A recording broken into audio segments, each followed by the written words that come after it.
Hey everybody, I am your host Brendan. Welcome to Rounding Third. Joining me today, or should I say I'm joining them. How you doing, Todd? I'm great because I'm wearing my favorite Mets hat. That is a very nice Mets hat.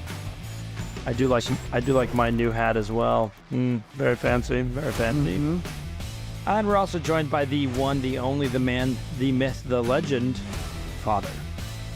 Great to be here. Well, for those of you that don't know, what we do on Rounding Third is we listen to our dad create wonderful memories of the past, takes us down the river of the past, or as I like to call it, the future, because the future always mimics the past. So, Dad, what do you have for us this wonderful day on Rounding Third? I'm going to start off with a question. What are the two oldest baseball stadiums in existence? That are still functioning? They're functioning today. Fenway Park. Fenway Park and Wrigley. Wrigley, yeah. It's really kind of, I think most people would get that question because they are old. So what I did is a little bit of research about these two stadiums. It seems that Fenway Park opened in 1911 and Wrigley in 1914. So what we're talking about is 200 plus years of seasons, baseball games, famous players, famous plays, all kinds of history. These two stadiums, in a way, are like museums to baseball. What ghosts exist inside these stadiums? Well, one thing that the two teams have in common is the Red Sox went 86 years without winning a World Series. The Cubs went 108 years without winning a World Series, but then anyone can have a bad century, right? So that's just what happens. But I started thinking about what great players played in these fields. So I'll start with the Cubs. Some of these people are really old. You may not know them, but Hall of Famers Hank Wilson, Billy Williams, Ernie Banks, Ryne Sandberg, Ron Santo, Mark Grace, Ferguson Jenkins, somebody named Sammy Sosa, and from the old days, Tinkers to Evers to Chance, and famous Hall of Famer Three-Finger Mordecai Brown are just a few of the great players that played in Wrigley. Now, Fenway has, of course, Ted Williams, Carl Yastrzemski, David Ortiz, Pedro Martinez, Manny Ramirez, Roger Clemens, Wade Boggs, Carlton Fisk, Fred Lynn, Jim Rice, Lefty Grove, and Luis Tiant, just to name a few. So what I want to talk about, though, is a piece of history that happened in Fenway Park on June 7th, 1950. You know, baseball has 100 plus games every single year, and some of them feel really meaningless, too long and too boring. Well, it was one of those afternoons in Boston, and the Red Sox were entertaining the St. Louis Browns, who were every year a horrible, horrible team. St. Louis Browns, before they moved to Baltimore, played in one World Series, and that was during World War II, when all the good players were fighting the war, and we had replacements. It's the only time they ever went to a World Series. So the St. Louis Browns were not a big challenge, and so on this afternoon, the Browns shocked everyone by getting 2 runs in the first. Red Sox immediately came back with 3. In the third inning, the Browns evened the score at 3-3, and then it broke like storms from the sky. Boston scored 7 in the third, 2 in the fourth, 5 in the sixth, and by the time the game ended, Boston had won it by a score of 20-4. Just an absolute slaughter, just amazing. Well, the next afternoon, the two teams settled in again, and lo and behold, this one was worse, okay? In the second inning, the Red Sox scored 8. In the third, they scored 5, and in the fourth, they scored 7. By the time the game ended, the Red Sox had won 29-4. that first game was 20-4 and 29. That's 49 runs in 2 afternoons from the Red Sox. It was just 2 games together have never had one team score that many runs. But it's the second game that was noted as really a record setter. I'll read some of the highlights.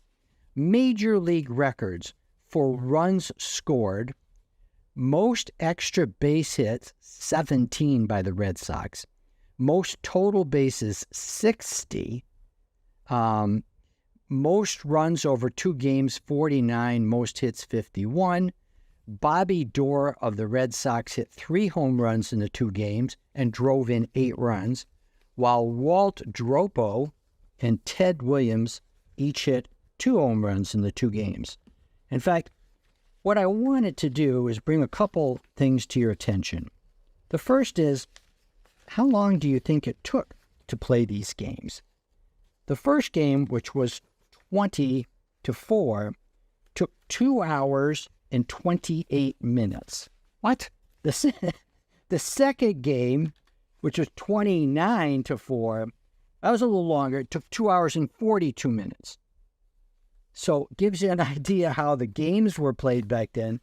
They didn't like to use relievers, so the Red Sox took advantage of this to get 2 complete games, not having to pull either pitcher with those immense leads. What I did is I made a quick list of how the Red Sox played 7 players identically in the 2 games. The 8th batter was a catcher. They switched catchers. But I took a look at the first 7 players to see how they did in the 2 games. Now, you're not going to know any of the names except Ted Williams.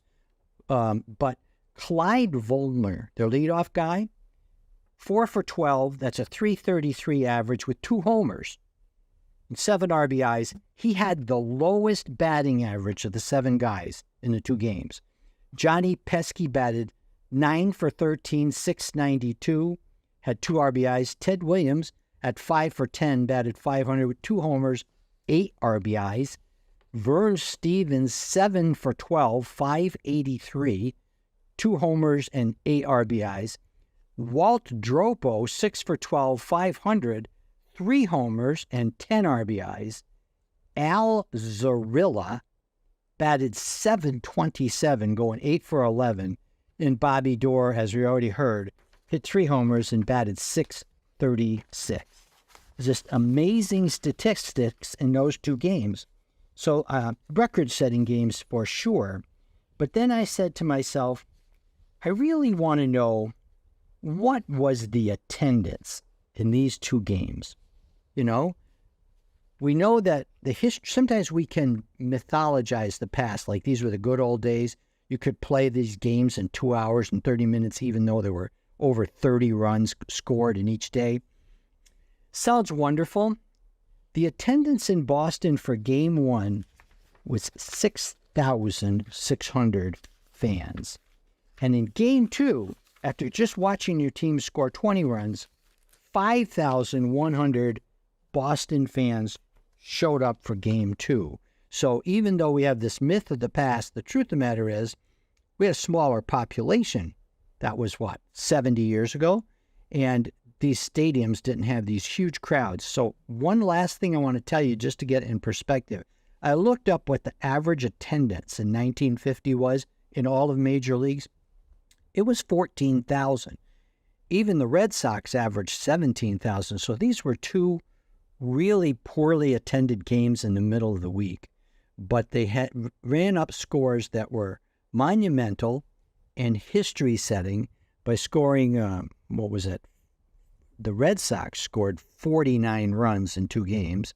So that's the way that went. And that's my story for today. The Red Sox in June of 1950. I guess they didn't do TV timeouts. I'm sure that's part of it. Were they not doing a 7th inning stretch? No, take me out to the ball game or any of that nonsense? I mean, like 2.5 hours. a better stat would be how many baseballs were used. Because 5. that is one thing in baseball today. You can toss that ball away for any reason. Yeah. That was because of the strike in 94. I think it was after 94, 95, they were encouraging baseball players to give the balls away. And then, but yeah, it's a good point. No TB? That's like that Little League score. I saw a Little League score yesterday where the U.S. team played New Zealand and won 49-1 or something like that. It was ridiculous. Don't they have mercy rules in Little League? Apparently not when New Zealand's on the table. I don't know. But that must have been fun for the couple of fans that did show up those 2 days. They must have thought that they had a team of Hall of Famers at the bat. Well, if you like offense, that's the way to go. You know,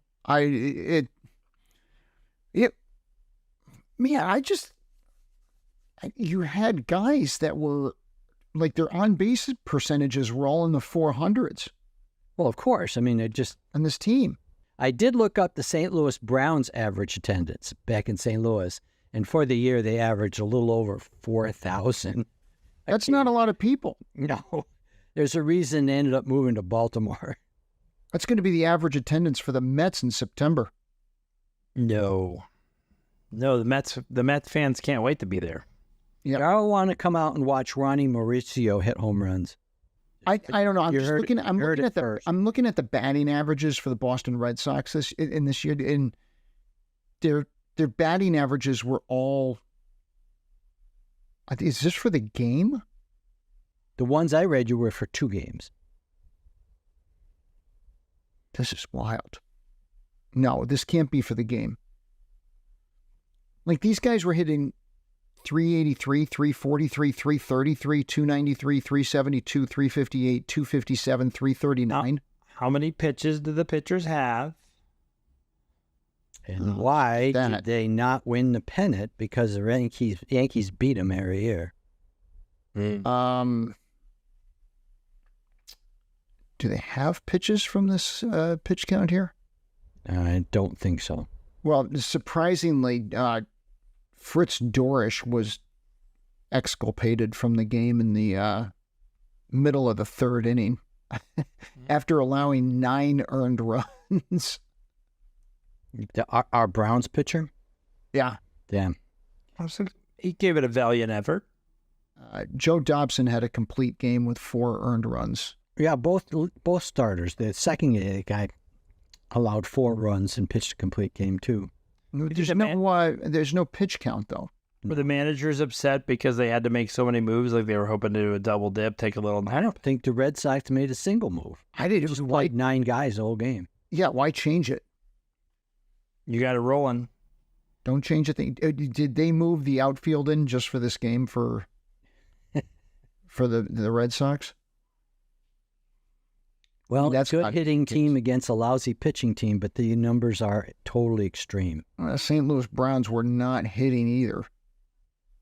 St. Louis Browns had a combination of problems when it comes to the baseball stats. Yeah, cheating was an issue, hitting was an issue, and now St. Louis is obviously has the fans that they do with the St. Louis Cardinals. So clearly, they were both there in 1950. They're both there, and the Browns could not come close to drawing anything because the Cardinals were the team. Do you know in the first game the Boston Red Sox hit 511? In the first game, where they only scored 20? Yeah, they scored 20. They scored 20. They hit 511. Their OPS as a team was 1510. Did they boo when there was an out? They were like, "Oh, how'd you get out? Everybody's hitting against this guy." Maybe they bet. What was the? Maybe they fined a guy if he made an out. I think the St. Louis philosophy was just let him hit it. You got 8 guys behind you. Right. We're all here. Like, in Little League, you go up to that kid and you're like, hey, throw strikes. You got all these defenders. They'll catch it. And then he's like, Coach, I'm throwing strikes. Nobody's catching anything. Yeah, that's because they're better. As crazy as it is, listen to this. The first 4 games of June of that year, the Boston Red Sox scored more than 10 runs. in each game. They scored 11 on June 2nd, 11 on June 3rd, 17 on June 4th, and 12 on June 5th. They went on June 6th and did a paltry 4 runs in a loss to the Chicago White Sox, and then scored 20 and 29. Yeah. Man, what was their runs against? Runs against? No. I mean, their run differential was a positive what in these? This is great. This is a crazy amount of runs. I mean, what you just napped out is a fantastic run. That is a great run. That wasn't it. They had a run on the 23rd, 24th, and 25th of June where they scored 12, 12, and 11. And then they finished out scoring 22, 6, and 10. Telling you, June was hot for them in Boston. The reason they only scored 6 was because it was rained. They had a rain out. Well, listen to only this. God could stop them. The Red Sox that year finished in 3rd place behind the Yankees and the Tigers. They scored 1,027 runs that year and allowed, their opponents scored 804. They outscored their opponents by 223 runs and finished in 3rd. I would love to be a pitcher for Boston. If you let in 8 runs, you're like, we still got a shot. You did a great job out there on the mound there, son. I really appreciate you keeping us at the game. It's 8-7. Really, they won 94 games and finished in 3rd place. Yeah, and they won 94. The Tigers won 95, and the Yankees 98.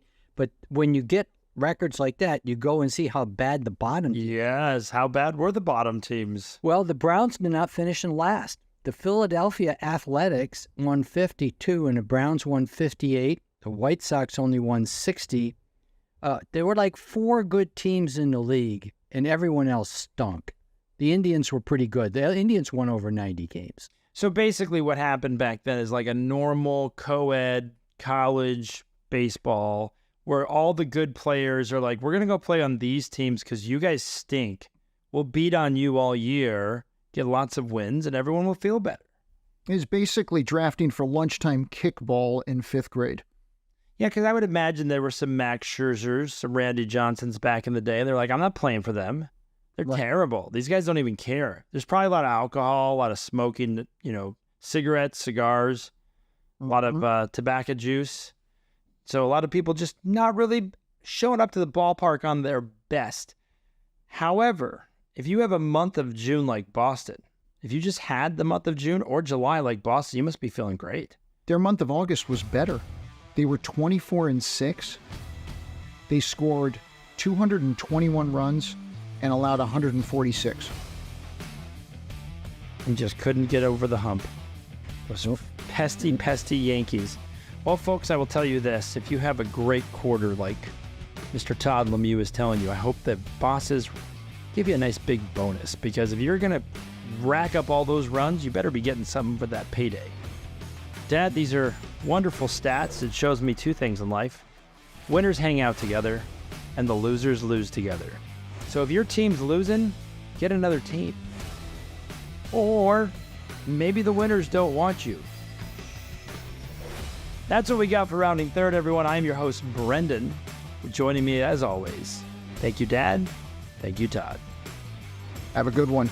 Yeah, bye now.